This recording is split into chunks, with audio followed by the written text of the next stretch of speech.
Assalamualaikum warahmatullahi wabarakatuh. Pada pertemuan kali ini kita akan belajar menggunakan beberapa fungsi date and time yang ada di Excel. Bagian pertama fungsi date dulu ya. Sebagaimana namanya, maka fungsi date ini berguna atau kita gunakan untuk menuliskan tanggal, atau bisa juga nanti untuk menghitung hari dan seterusnya. Intinya sih, bagaimana kita menulis tanggal dengan format yang direkognisi oleh Excel sebagai tanggal, ya. Baik, kita mulai. Di sini sudah ada satu sheet yang dibuat khusus untuk memandu step by step belajar fungsi date ya. Di sini kita perhatikan dulu, di sini masih general ya. Kemudian kita isikan tanggal, misalkan tanggal 11 April 2020 ya. Nah, otomatis si Excel akan mengubah formatnya, bisa custom, bisa juga date ya. Kita lihat di sini kalau custom kita klik menu formatnya, lalu more number formats di sini. Oh, di sini kita lihat ya, ini adalah pilihan berbagai format tanggal yang bisa kita gunakan di Excel, atau kita langsung mau yang special ke date-nya juga bisa ya. Bisa tanggal saja dengan slash atau garis miring, bisa juga dengan nama harinya, bisa juga enggak gitu ya. Jadi tergantung yang mana yang ingin kita gunakan. Atau mau tahun dulu, baru bulan, baru tanggal juga boleh-boleh saja. Ya, sekarang kita pilih yang ada tanda bintangnya. Kalau tanda bintangnya muncul, ini nanti kalau ada perubahan, misalkan kita menggunakan kita merubah sistem ini, setting sistemnya berbeda wilayah gitu ya, maka dia akan berubah secara otomatis. Itu penggunaan tanda bintang di situ. Jadi kan kadang-kadang kita menggunakan koma atau titik koma itu karena settingan regionalnya ya, atau wilayahnya. Nah, kalau kita gunakan format yang ada tanda bintang, maka dia akan segera menyesuaikan. Seperti itu. Ya. Kita klik OK, tadi hasilnya seperti ini. Atau tadi, OK di sini date ya, atau di sini mau long date juga bisa ya. Saya klik sama dengan refer ke sel yang tadi. Saya buat di sini, bisa juga klik kanan. Oh sorry, kita langsung yang di sini aja. Menu yang di atas, pilih yang long date. Nah, Sabtu 11 April 2020. Ya. Jadi format tanggal itu bisa berbagai macam tergantung dengan keperluan kita. Ya. Lalu sekarang bagaimana memunculkan nama hari? Nah, ini saya copy saja, kita samakan saja tanggalnya ya. Nah, tadi bagaimana cara memunculkan nama hari? Tadi yang pertama sudah kejawab ya, sebenarnya tinggal membuat jadi long version tanggalnya ya, jadi long date, maka dia bisa muncul nama harinya ya, sama dengan kita refer ke sini, lalu kita tinggal cari versi yang long date. Nah, tapi misalnya kita bukan mau begini, kita maunya tuh hanya nama harinya. Ya, maka bisa kita gunakan fungsi teks ya, sama dengan teks, kemudian kita refer tanggalnya, lalu koma atau titik koma, tanda petik D, D, D, D. Saya buat D-nya 4, nanti kita lihat hasilnya seperti apa. Oke, oh ada yang salah nih apa?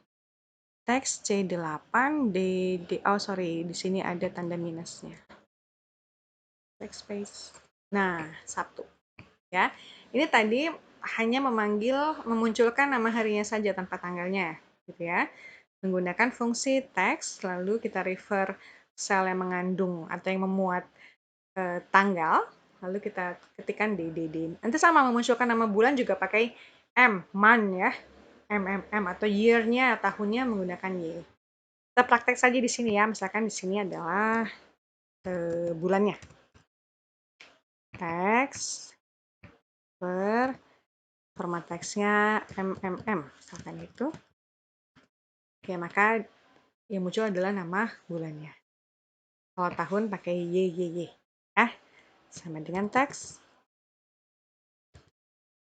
Oh, sorry. Teks. Kemudian YYY. Oke, 2020. Nah, di sini tadi saya gunakan D-nya 4. maka hasilnya Sabtu. Gimana kalau D-nya cuma 3?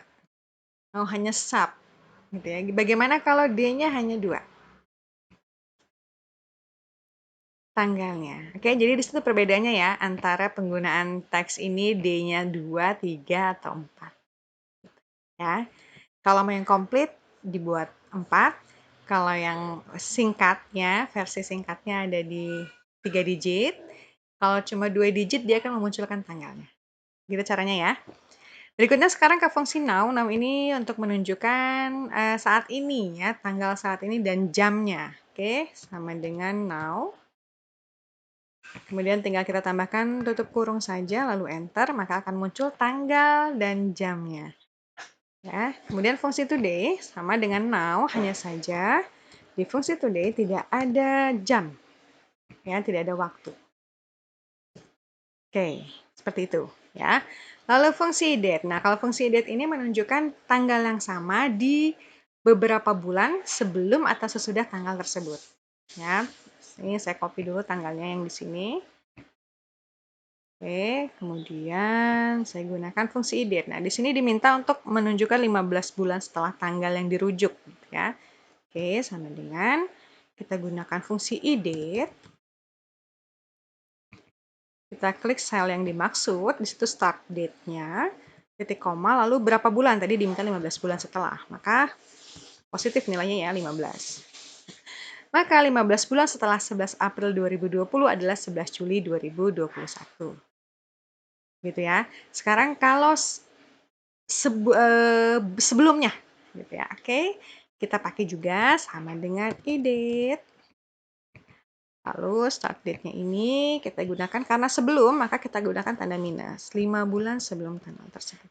Oke, 11 November 2019. Gitu ya. Jadi Excel membantu kita menghitung secara otomatis. Kalau cuma beda sebulan, 2 bulan sih nggak masalah. Tapi begitu sudah belasan bulan, puluhan bulan, ratusan bulan itu mungkin akan membuat kita berpikir dulu untuk menentukan tanggal berapa sih, gitu ya. Maka nggak usah banyak-banyak mikir, gunakan saja fungsi date. Nah, lalu end of month, apa bedanya nih ya end of month dan date? Ini saya refer ke sini. Oke, sama dengan end of month, sama dengan EO month, ya.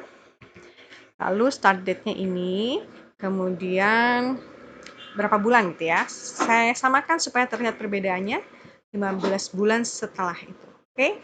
Ada di tanggal 31 Juli 2021. Nah, ini bedanya ya.